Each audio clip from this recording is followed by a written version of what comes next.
मैं आप सबको अपना परिचय देता हूँ। वैसे तो मुझे पता है कि सभी को पता होगा। मैं आपका अपना बेटा रिंकू फौजी गांव नगला नाला की तरफ से मैं आप सबको एक फौजी का बहुत प्यारा सल्यूट होता है, जिसको सब लाइक करते हैं, पसंद करते हैं। तो सबसे पहले मेरा सल्यूट, जय हिंद। उसके बाद मैं कहना चाहूंगा, मैं शास्त्री जी का बहुत बहुत आभार व्यक्त करता हूँ कि इतनी अच्छी कथा चल रही है और श्री कृष्ण जी की लीला चल रही है। और उसमें मैंने आके थोड़ा सा जो इधर आके खड़ा हुआ हूँ, वैसे तो सही नहीं है, लेकिन मैं नगला डंबर के सभी कमेटी मेंबरों का बहुत बहुत आभारी हूँ, जो उन्होंने मुझे इस लायक समझा और कथा प्रांगण में मुझे मेरे मुखारबंद से कुछ कहने के लिए कहा। तो सबसे पहले मैं अपनी सभी माताओं बहनों को चरण स्पर्श करता हूँ। मेरे सामने बैठे परीक्षक महाराज, यज्ञपति महाराज, इनके चरण स्पर्श करता हूँ। मेरे दाएं हाथ में बैठे संत भगवान, उन सबको चरण स्पर्श करता हूँ। उसके बाद मेरे पीछे जो पेड़ों में बैठे हैं मेरे बड़े बुजुर्ग, मैं उन सबका चरण स्पर्श करता हूँ। और जो मेरे छोटे भाई हैं उन्हें तहे दिल से प्यार करता हूँ और सभी से कामना करूंगा अपने छोटे भाइयों से कि अच्छी शिक्षा प्राप्त करें, आगे बढ़े और अपना अपने गांव का और देश का नाम रोशन करें। इसी के साथ साथ मैं आप सबको बताना चाहूंगा कि यहाँ पर मैं क्यों आया हूँ, आपको सबको पता है। कोई कोई लोग आते हैं, बोलते हैं माता बहनों को अलग ज्ञान देंगे, बड़े बुजुर्गों को अलग ज्ञान देंगे, बोलेंगे माताएं गलत हैं या भाई गलत हैं या बड़े बुजुर्ग गलत हैं। तो ये सब मैं आप सबको ज्ञान देने नहीं आया हूँ, क्योंकि मेरे से ज्ञानी हमारे शास्त्री जी बैठे हैं कि आप सबको अच्छी रास्ता दिखाएंगे और अच्छा मेरे से अच्छा प्रवचन दे सकते हैं।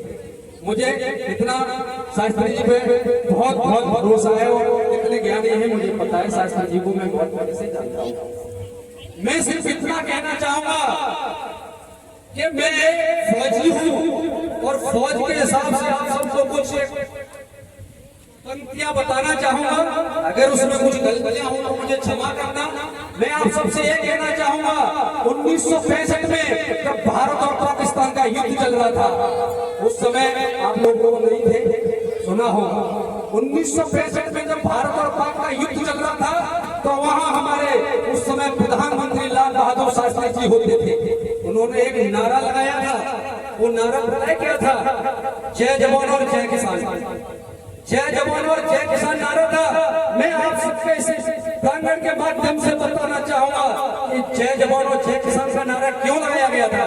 उस समय जब 1965 में जब हमारी धरती लोग से लवलुहान हो रही थी, तब उन्होंने जय जवान और जय किसान का नारा इसलिए लगाया था कि उस समय हमारे किसानों ने जो जवानों का जो मोटिवेशन किया था और अपनी धरती पर सींचे हुए अनाज को जो बॉर्डर पर पहुंचाया था, उसी कारण हम 1965 के युद्ध को हम विजयी हुए थे।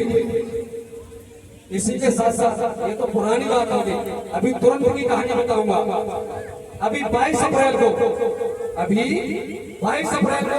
एक शहादत हुई पहलगाम में, सुना आप लोगों ने? सभी ने सुना होगा भैया, उसके बारे में बताऊंगा। वहां हमारे निर्दोष 27 लोगों की जान गई। फौजी के ड्रेस में आके आतंकवादियों ने वो शहादत की, हमें बहुत दुख हुआ। उस समय हमारी इंडियन आर्मी ने प्रतिज्ञा की 2 मई को, तो हमने ऑपरेशन सिंदूर चलाया है। जब वह बॉर्डर पर मर सकता है, सर कटा सकता है, तो यहाँ आपके लिए क्या नहीं कर सकता। मेरी आप सबसे यही निवेदन है, 2026 में अभी जिला पंचायत का चुनाव आने वाला है। मैं आप सबसे निवेदन करूंगा, मुझे अपना बेटा समझ के, अपना लाडला समझ के मैयाओं से प्रार्थना करूंगा। पता है ना मैया, फौज में बेटा किसानों के ही जाते हैं। जब वहां पर धुआंधार 24 घंटे गोली चलती है ना, तो मेरी मैया अगर कोई बड़ी वीडियो देखता हूँ तो इसी जवान और किसान को लेके 2026 में अपने बेटों को सपोर्ट करना है। आप जहां बोलोगे मैं आपके साथ साथ पर खड़ा रहूंगा। इसी के साथ साथ मैं ज्यादा कुछ कहना नहीं चाहूंगा।